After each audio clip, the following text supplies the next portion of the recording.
Began at one of our small quantity storage warehouse facilities off De Zavala Road. That fire then spread to a second warehouse storage facility. During this time, our personnel initiated our facility response plan and notified the emergency personnel necessary to include the Channelview Fire Department. All necessary emergency response resources, both public and private sector, were mobilized to the event.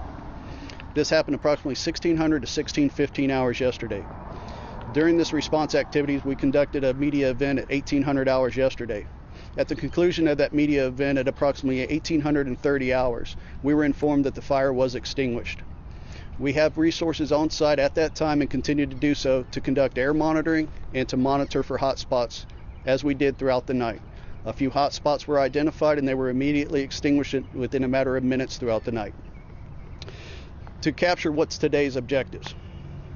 We've implemented the incident command structure. It's in place with a unified effort with regulatory agencies, and the scene is under the jurisdiction of the Harris County Fire Marshal's investigators, and it will remain so until released by the organization. A few hours, approximately about an hour ago, we were given access to a portion of the facility that allows us to include what products were involved in our situation. That was approximately an hour ago, and we have an active effort to identify exactly what products were involved. As that information becomes available, that information will be disseminated out to the regulatory agencies, and they will disseminate it out as they see fit. I'd like to remind you all, we've established a link on our website, K-Solv.com. Go to the link for the De Zavala information, and additional information will be conveyed through that link. If there's another media event scheduled, we will communicate it out through that link on the website.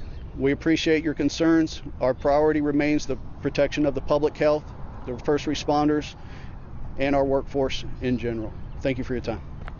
Let's talk about the air quality. You mentioned that you're monitoring them. Is it being, I guess, monitored at real time, or how? Is there a lag, or what's the? We have personnel on site conducting perimeter monitoring real time. That information is being conveyed to the regulatory agents, and then the regulatory agencies will disseminate that information out. As we indicated yesterday, the Harris County Pollution Control initiated all air monitoring efforts to substantiate this, the in-place shelter. And as they indicated yesterday, there were the levels were within acceptable ranges. Any possible water contamination? I know that was brought up yesterday as well. Correct. The best information we have at this point is that the materials have remained on site.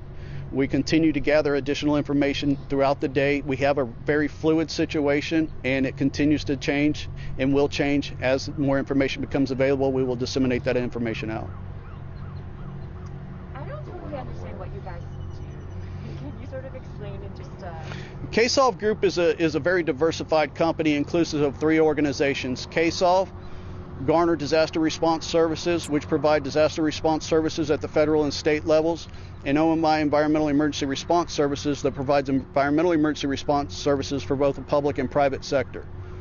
All the products involved in the incident yesterday were in support of those environmental and emergency response services for the environment, to include our partnership on the petrochemical in the ship channel area. That includes, if there's like a chemical spill, you would go clean that up, or?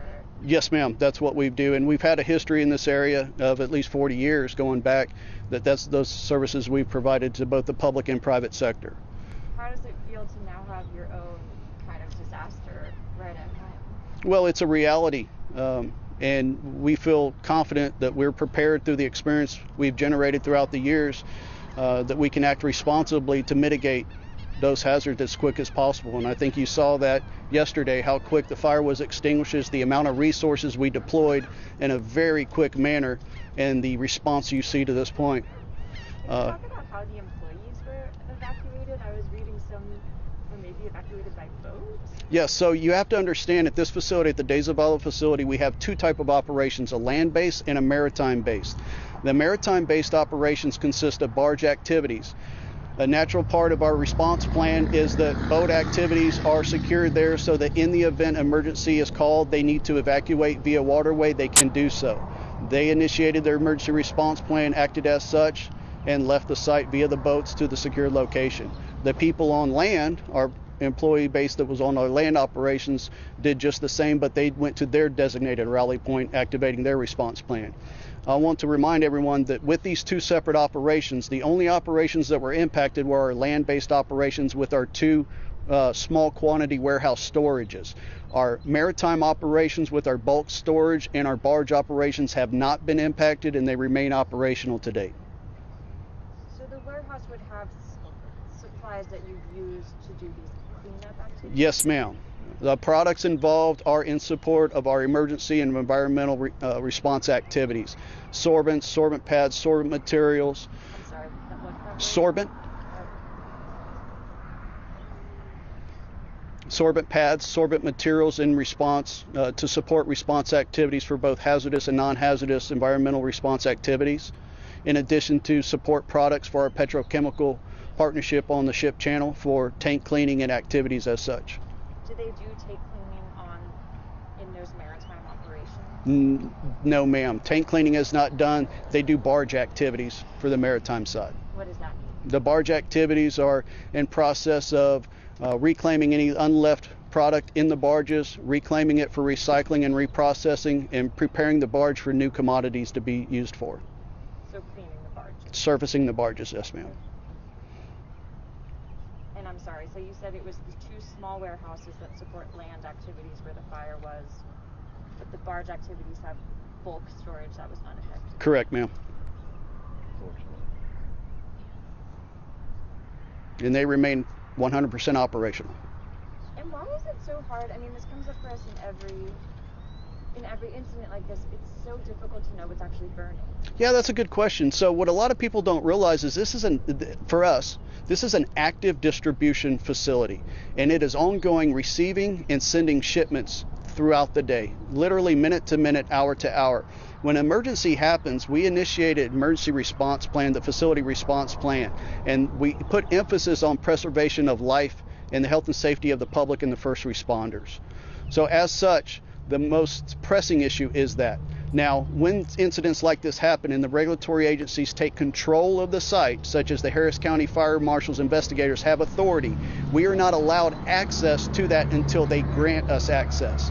So as you can see, in a fluid situation, inventory constantly changing, that's when we need access to the inventory so we can update.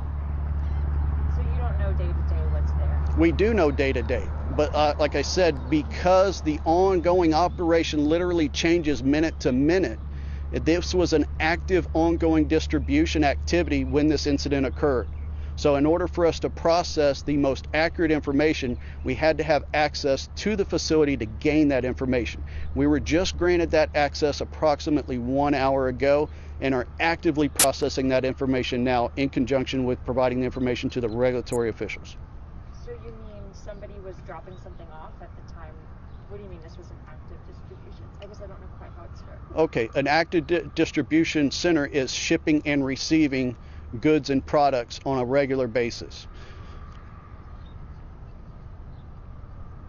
Do you know more about how it started?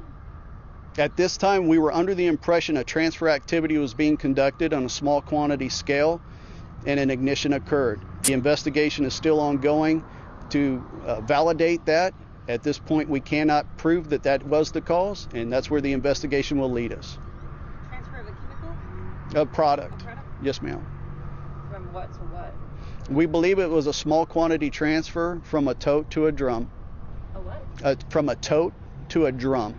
Oh, Tote, T-O-T-E. what's that? A tote is roughly a square container, approximately 250 to 330 gallons, depending on the manufacturer.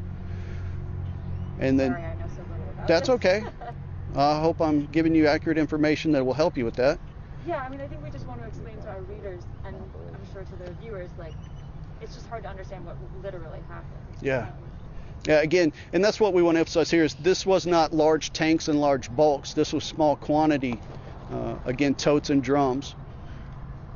But that fire was so giant. No, it was a storage facility, so that's what's key here is you have to understand at a storage facility, that's where you contain all your items.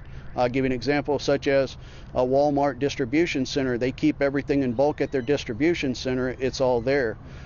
This was basically one of our distribution centers. small warehouse and a little bit larger warehouse, and it quickly ignited and spread rapidly. Were you on site at the time? I was on site at approximately 4:45. It happened between 1600 and 1615, 4 o'clock to 4:15. What was it like when you got there? It was a fire. I mean, it was a fire with first responders and agencies acting responsibly to protect the public safety. More details will end up being posted. So as if there's anybody here who could kind of talk about what, I don't know what that's like if you're literally on the job and like you say they're trained to evacuate. I don't know if there's anybody who could tell us, kind of walk us through that. well, I mean, I think Mikey did a really good explanation of how that process goes. Yeah. At this point, we've got to the mic, please. At this point we have the active scene going on. That's what we're concerned about getting back to, gaining that access so that we can provide those details as needed. But at this point, that's all of the details that we have. What's your name? Say and spell your first and last name. Give us the title. Lori Krupa, LORIKRUPPA, Director of Marketing and Public Relations. All right, folks, thank you. We've got to get back to the incident command for briefings. Thank you for your time. Thank you. And remember, any additional briefings we'll post up there. All that. Do you expect any more today? It'll depend on how the site goes and what information we're able to gain. For sure. If we do, we will put it on the link to the website. All right. Thank you. Thank you. Guys, have a good one. Thank you so much. Thank you. Thank you. Lori, can I ask you one more thing? Our photographers are hoping to